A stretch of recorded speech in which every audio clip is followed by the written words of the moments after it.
I'm Torrie K, and in today's video, you're going to come with me as I celebrate Halloween.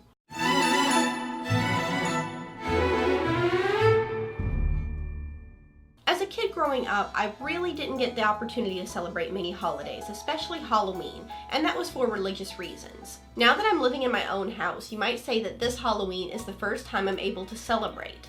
I'm really excited to start decorating and enjoying all the fun and festivities that Halloween has to offer. So I thought it would be fun if you came along with me as I decorated and just got things ready for Halloween in general. If we're ready, let's get started. I've been fighting a cold for the past few weeks, so I'm a little late getting my Halloween decorations up, which gives me the perfect opportunity for a vlog. Here are all of our decorations waiting to be sorted. Of course, mostly all are Disney, and over half of them are plush, which should be no surprise.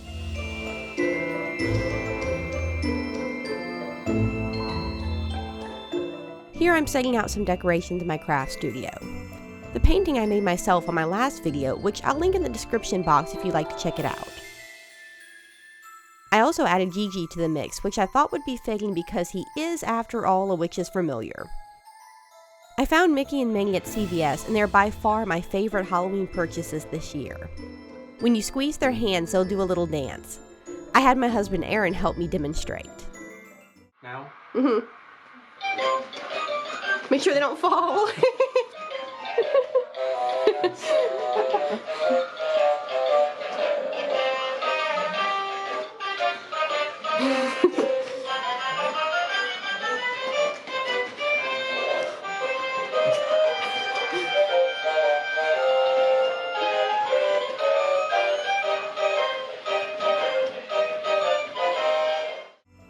This is another little nook I decorated.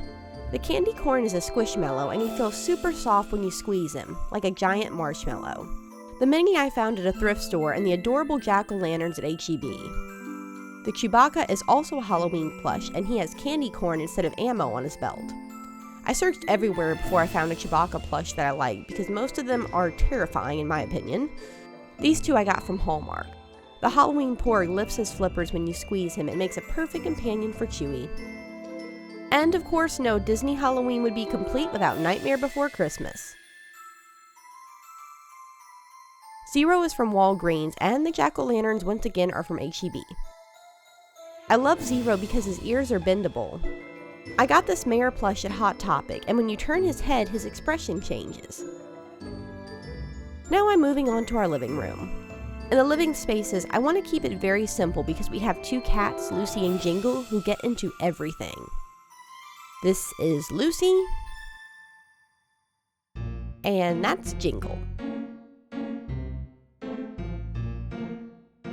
These large jack-o'-lanterns I found secondhand on Virage sale. I always try to buy secondhand whenever possible. It saves money and it's much better for the environment. I also put up this little display. The Hocus Pocus pumpkin was purchased at Walgreens. Now try to say Hocus Pocus pumpkin 3 times fast and I bet you can't do it.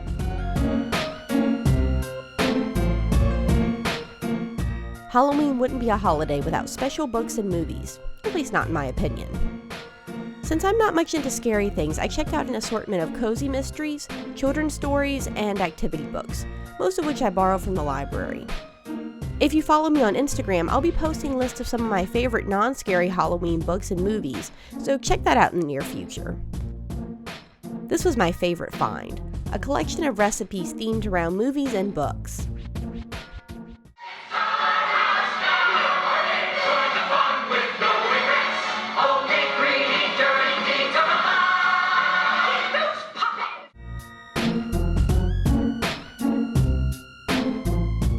The best part of Halloween is easily the candy. Check out my little candy haul of both Aaron and my favorite sweets.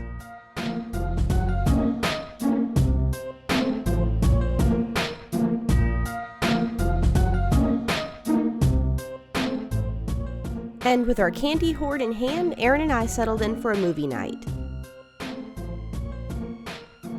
The cats were exhausted. Thank you for watching.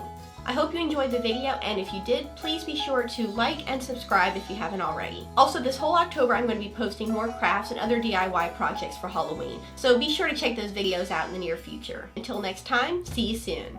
Bye!